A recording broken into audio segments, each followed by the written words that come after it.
Hello, knowledge seekers. In this episode of 20-Minute Books, we delve into the pages of Breath by James Nestor, a remarkable exploration of the far-reaching impact of the way we breathe on our overall health. Nestor, a seasoned journalist with contributions to Scientific American, Outside Magazine, and the New York Times, draws us into the often underestimated world of breathwork. Breath uncovers the science behind breathing techniques and their potential to drastically enhance our well-being. This episode is perfect for fans of popular science and those seeking accessible avenues to improve their health. It offers fascinating insights for anyone curious about an act as automatic as breathing and its profound effects on our lives. Join us as we take a deep dive into the power of breath and what lies beyond every inhale and exhale, as revealed by James Nestor in his enlightening work.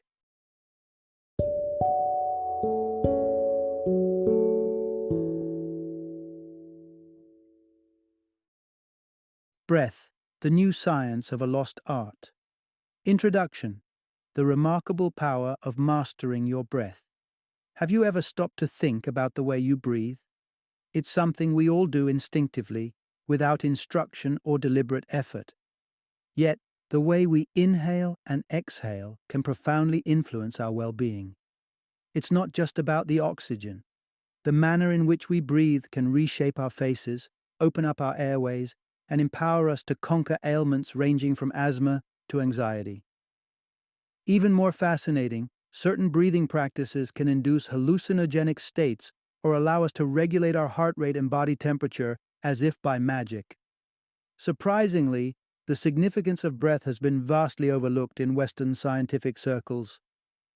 Join us as we embark on a journey with the pulmonauts, a term coined by author James Nestor for individuals who have dedicated their lives to understanding the extraordinary effects of mindful breathing. As we dive into this adventure, you'll discover why mouth breathing is a habit to break, the often misunderstood role of carbon dioxide, and the story of a Dutch postal worker who braved the Arctic Circle's cold, running a half marathon without a shirt, all thanks to the art of controlled breathing. Part 1. Nose breathing, unlocking a hidden gateway to health.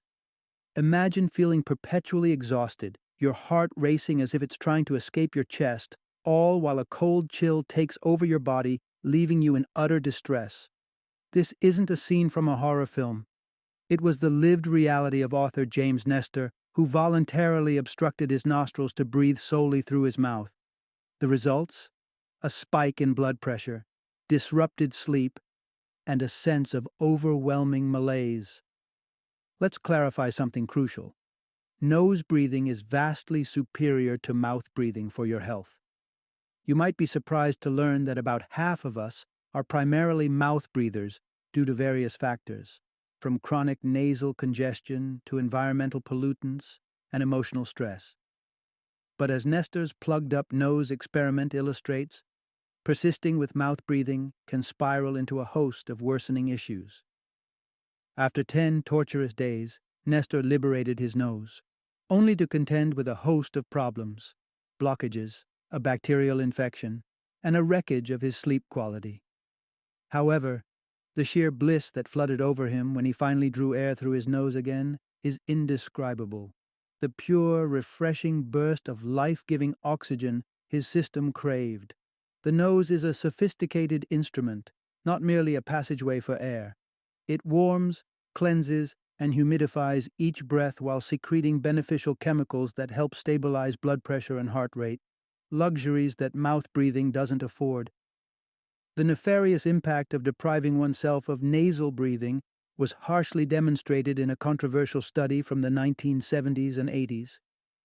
Egil P. Harvold, an orthodontist, experimented on rhesus monkeys by sealing their nasal passages, monitoring the distressing transformation of their dental structure and facial form over periods of up to 2 years. The monkeys developed a visibly distorted appearance, with narrowed dental arches and misaligned teeth. Not only did their well-being decline, but so did their physical aesthetics, due to sheer breathing mechanics.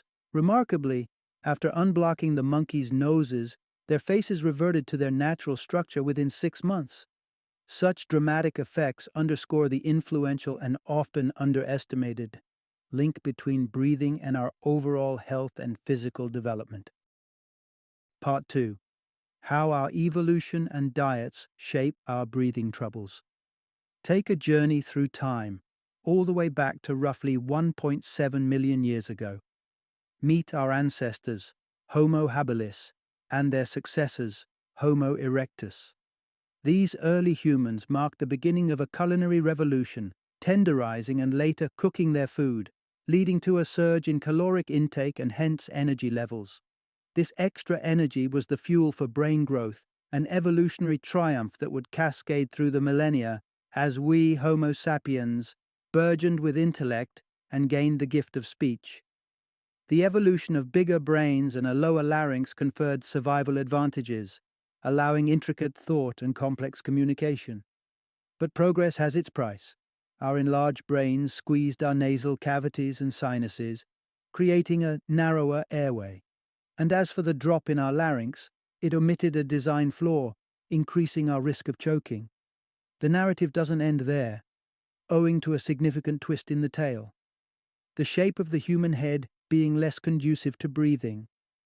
Now, fast forward to the last few centuries, where a diet shift in Western societies exacerbated an already tricky situation. With the advent of processed foods came softer diets, which led to smaller mouths due to less vigorous chewing. The resulting dental crowding and orthodontic issues have added yet another layer to our increasingly convoluted breathing problems. Our modern diets aren't just altering our waistlines, they're reshaping our skulls. And this, in turn, is squeezing our airways and sabotaging our ability to breathe with ease. Interestingly, this isn't a universal predicament. Looking back to American researcher George Catlin in the 1830s, we find insights from his observations of over 50 indigenous groups across the Americas. Despite their varied diets and customs, one thing was unmistakably common amongst them: robust health, straight teeth without the need for braces, and a consistent practice of nose breathing. Convinced by the evident health benefits he witnessed, Catlin became a nasal breathing advocate, even authoring Breath of Life as a testament, with a categorical plea to his readers: shut your mouth. However, in a twist of fate, his fervent advice has largely been overlooked, leaving many in the dark about the crucial link between dietary habits, physical development, and the simple yet vital act of breathing. Part 3. Exhaling fully, the forgotten half of the breathing equation. In the late 1950s, Carl Stove, a choir director, discovered something remarkable about a group of patients suffering from emphysema at East Orange Veterans Affairs Hospital in New Jersey. While Stove had no formal medical training, he possessed a keen understanding of breathing from his experience with singers. What he observed in these patients was a pattern of shallow, hurried breaths. They seemed to have no trouble drawing breath in, yet they were struggling to breathe out effectively. Stove's insight led to a profound realization: breathing in is important, but breathing out holds equal, if not greater, significance. His approach centered on the diaphragm, a powerful muscle situated below the lungs that plays a pivotal role in our respiratory process. To address the issue, Stove coached the emphysema patients to exhale thoroughly, which was a game changer. Essentially, adults often don't use their diaphragm to its full potential, and this is even truer for individuals with respiratory ailments. Stove's exercises involved instructing his patients to practice prolonged exhalations while he applied gentle physical encouragement to their chests, necks, and throats, which stimulated greater diaphragmatic movement. Through these unconventional methods, patients witnessed a remarkable improvement in their lung capacity as Stove's technique reactivated their overlooked diaphragm. Although emphysema remains incurable owing to its permanent lung damage, Stove's strategies enabled patients to make the most of their remaining healthy lung tissue. The results were astonishing. Patients regained enough functionality to resume walking, talking, and in one incredible case, a patient recovered to the extent of commanding a ship. The medical community was floored. The prevailing belief held that the lungs inevitably declined with age, losing their capacity bit by bit. Contrary to this notion, Stuff's work illuminated an accessible path to enhancing lung capacity, with something as simple as routine activities like walking or cycling, possibly increasing lung volume by up to 15%. But why is a complete exhale such a crucial part of the breathing process? It turns out there's more to exhaling than merely getting rid of unneeded air. The next segment will delve into the underlying science of why fully breathing out is an indispensable component of our respiratory health. Part 4: Breathe Slower, Live Better. The surprising science of gentle breaths. Across the globe, spiritual traditions from Jainism to Catholicism to Kundalini Yoga have all independently gravitated toward a mystic harmony in their breathing practices during prayer and meditation. Intriguingly, each tradition includes rituals where breaths align in a rhythmic symphony, timing each inhalation and exhalation to nearly the same duration, between 5.5 and 6 seconds. It turns out that this slow cadence of breath has profound health benefits, promoting increased blood flow to the brain and enhancing bodily functions. Prayer, in this sense, emerges not just as spiritual nourishment, but as a physical tonic as well. Why does embracing a slower breathing rhythm translate into such significant health advantages? It's about the delicate balance of gases in the body. Oxygen and carbon dioxide are the key players in our respiratory biochemistry. Oxygen hitchhikes through our body via red blood cells, fueling every cell it encounters, swapping places with carbon dioxide, which is then exhaled. However, carbon dioxide is more than the exhaust of our metabolic engine. It's an essential catalyst facilitating oxygen's release from red blood cells, while also dilating our blood vessels to allow a richer blood flow. Heavy breathing, the kind that happens during intense physical exertion or moments of anxiety, expels too much carbon dioxide. This rapid loss can constrict blood vessels, causing symptoms like dizziness or headaches. Conversely, slow, measured breathing conserves carbon dioxide, which in turn can boost energy and enhance our systemic efficiency. So the ideal approach to breathing isn't about gulping air till our lungs are at capacity. Far from it. Most of us inhale more than enough oxygen even when taking modest breaths. The secret lies in the art of the 5.5-second breath. Inhaling for 5.5 seconds, then exhaling for the same count adds up to roughly 5.5 breaths per minute. This is the sweet spot for optimal respiration.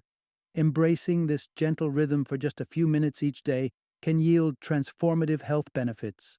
And you don't need to be in the middle of a prayer circle to reap its rewards. Step into this simple practice and experience the ripple effect of slow, shallow breaths and how they can enhance your well-being, one tranquil inhale and exhale at a time. Part 5. Chew on this. Reshaping our mouths for better breathing. The past 300 years have left an indelible mark on our oral health, with soft, processed foods leading to a domino effect. Less chewing, smaller mouths, crowded teeth, and bottlenecked airways. All these have contributed to a rise in respiratory issues, such as snoring and asthma. Fortunately, the same habits that led us down this path also offer a glint of hope, showing us that with a shift in our routine, we can turn back the clock on our oral health. Traditional orthodontic treatments, particularly those from the mid-20th century, ironically exacerbated the very issues they sought to address, often leading to reduced mouth size and breathing complications. But a British dentist named John Mew was onto something in the late 1950s. He faced strong opposition and eventually lost his dental license, yet the ideas he championed are now gaining traction. What can we do to improve the situation? The answer lies in the subtleties of what Mew termed good oral posture. The secret being to maintain a slight touch between the teeth, lips gently sealed, and the tongue resting on the palate. This positioning encourages the opening of the airways, providing a non-invasive boost to our respiratory capabilities. Beyond postural tweaks, there are now innovative devices designed to mimic the effects of robust chewing. The author himself experimented with the homo block, an invention by Theodore Belfour, which feigns the action of chewing, thereby stimulating the mouth's natural growth mechanisms. The results were nothing short of extraordinary. In a matter of weeks, the author noted significant structural changes, expanded airways, realigned jaw, and notably, a growth of fresh facial bone, almost 2 cubic centimeters of it. It's a revelation that even as adults, our facial bones remain dynamic and responsive, capable of regenerating through something as natural as chewing. Particularly, the use of our molars triggers the production of stem cells, which set to work in crafting new bone structures in and around our mouths. This process not only alleviates breathing troubles, but also has a cosmetic perk, a more youthful appearance. The premise is simple yet powerful. By harnessing our body's natural processes through mindful practices and modern tools, we can reclaim not only the health of our breath, but also the youthful vigor of our facial structure. Part 6. Unlocking the body's potential with advanced breathing techniques. Breathing is more than a matter of survival. It's a gateway to extraordinary capabilities. By going beyond simple changes in breathing patterns, we can tap into what might seem like superhuman abilities. Consider the story of Swami Rama, an Indian yogi who, in the early 1970s, left doctors in Topeka, Kansas, in sheer disbelief. By virtue of his mastery over his breath, Rama showcased the ability to change his heart rate dramatically and even generated a significant temperature differential between 2 fingers. Swami Rama was no outlier among yogis. For centuries, these practitioners have demonstrated profound control over their physiology through disciplined breathing. The transformative potential of advanced breathing techniques is nothing short of miraculous. Tummo, or inner fire, is one such technique with roots spanning back 1,000 years to Tibetan Buddhist monks. This practice enables its users to withstand the biting cold of the Himalayas with scant clothing, seemingly defying the body's natural responses to extreme temperatures. In more recent history, Wim Hof of the Netherlands has risen to fame with his ability to endure icy temperatures that would send shivers down anyone's spine. Known for his shirtless run across the Arctic Circle and his remarkable immunity to E. coli bacteria. Under scientific scrutiny, Hof represents the modern embodiment of ancient breathing techniques. Both Tummo practitioners and Wim Hof employ a rigorous approach of forceful breathing that differs from the gentle, slow breathing typically recommended for health. This method is designed to induce a stress response, turning up the volume on the body's capacity to adapt and resist. As one hacks into the autonomic nervous system, responsible for involuntary bodily functions, command over the seemingly uncontrollable becomes possible. Hof refined this concept into a more palatable form for the Western audience, combining breath control with regular exposure to extreme cold. While the benefits of these advanced practices are captivating, they're not without their critics and should be approached with caution. They illuminate the incredible spectrum of what breath can do for us, offering a glimpse into the untapped capabilities lying dormant within our own physiology. Part 7. Exploring consciousness through carbon dioxide, from visions to tranquility. The journey into the mind can be as profound as the quest to conquer physical extremes, and it turns out that breathing has a map for this terrain too. The impacts of breathing on the body are riveting, but the effects on the mind offer an equally fascinating twist, echoing the altered states induced by psychedelic substances. Imagine standing at the frontier of consciousness in 1956, as psychology student Stanislav Grof underwent an extraordinary experiment, ingesting LSD for the first time and being thrust into a kaleidoscope of vivid, transformative visions. When LSD later crossed into the realm of the prohibited, Grof pursued a legal avenue to replicate these mind-altering experiences. Holotropic breathwork. Discovered through intense bouts of heavy breathing, this technique could unlock hallucinogenic visuals without a drop of the drug. The transformative factor here revolves around carbon dioxide levels in the body. Fast-paced, deep breaths significantly lower carbon dioxide, and practicing an extreme version of this, as with holotropic breathwork, restricts blood flow to the brain, particularly affecting areas tied to our identity and temporal awareness, hence the hallucinatory experiences. While it has not become a mainstream practice and remains contentious, holotropic breathwork tantalized some with its potential for therapeutic progress. On the flip side of the spectrum, increasing carbon dioxide concentration has its own set of profound effects. Neurologist Justin Feinstein has delved into so-called carbon dioxide therapy, investigating a curiously overlooked domain. The immediate response to a concentrated hit of carbon dioxide can be a surge of panic, activating the brain's chemoreceptors to signal distress. However, as the initial shock wanes, what follows can be a deep sense of stillness and serenity. This can provide a shortcut to the tranquil state commonly achieved through slow, steady breathing, a particularly helpful alternative for those grappling with anxiety, epilepsy, or schizophrenia who may struggle with traditional breathing exercises. Enduring this method is a trial by fire, as it were, requiring one to face intense panic head-on. The author's own encounter with a 35% carbon dioxide blend led to an overwhelming sensation of suffocation, a testament to the profound influence controlled breathing can exert on our inner world. Part 8. Rediscovering Breath. Ancient practices meet modern curiosity. In Western science, the exploration of breath's potential is only beginning to unfold, with research into breath and carbon dioxide still considered to be in its nascent stage. Most of the pioneering figures like Carl Staff or John Mew were seen as mavericks, their work existing on the fringes of mainstream medicinal practices. However, the wisdom of breath has long been a cornerstone in other parts of the world. Individuals like Swami Rama or the Tomo practitioners are not anomalies but rather custodians of a time-honored knowledge that has been passed down through centuries.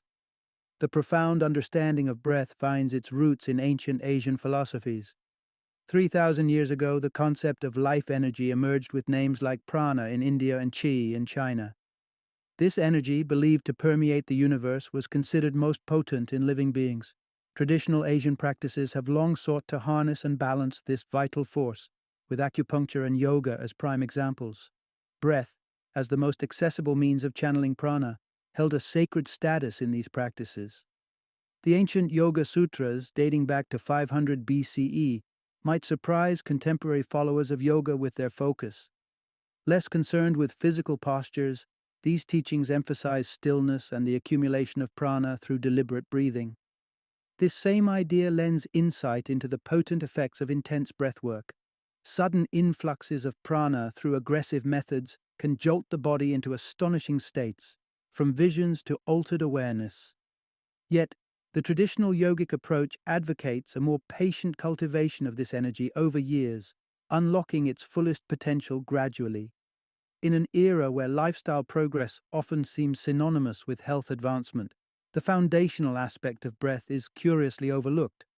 Yet, the allure of enhanced breathing techniques need not require extremities, nor belief in the actual concept of prana. Anyone can access this power. Simply breathe in for 5.5 seconds, exhale for the same, and repeat. This simple rhythm is a timeless key to well-being, connecting us to ancient practices that have long understood the profound effects controlled breath can have on the body and mind. Final summary. The act of breathing, often taken for granted, hides within it the potential to revolutionize our health and unlock extraordinary capabilities. Adopting the simple habit of nasal breathing, slowing down our intake of air, and utilizing our diaphragm effectively can profoundly enhance our well-being. Breath is a remarkable tool, one that can conduct a symphony of physiological benefits from the cellular level to the entirety of our body systems. By tapping into the depth of breathing, not only can we improve everyday health, but we also have the potential to access what appear to be superhuman abilities. The myriad techniques of breath control, from the gentle to the intense, serve as a testament to the incredible adaptability and resilience of the human body. In summary, The key to unlocking the myriad benefits of breath lies in our willingness to alter long-standing habits and to recognize the latent power that lies in every inhale and exhale. By harnessing this innate yet underutilized capacity, each of us can sow the seeds for a healthier, more vibrant life.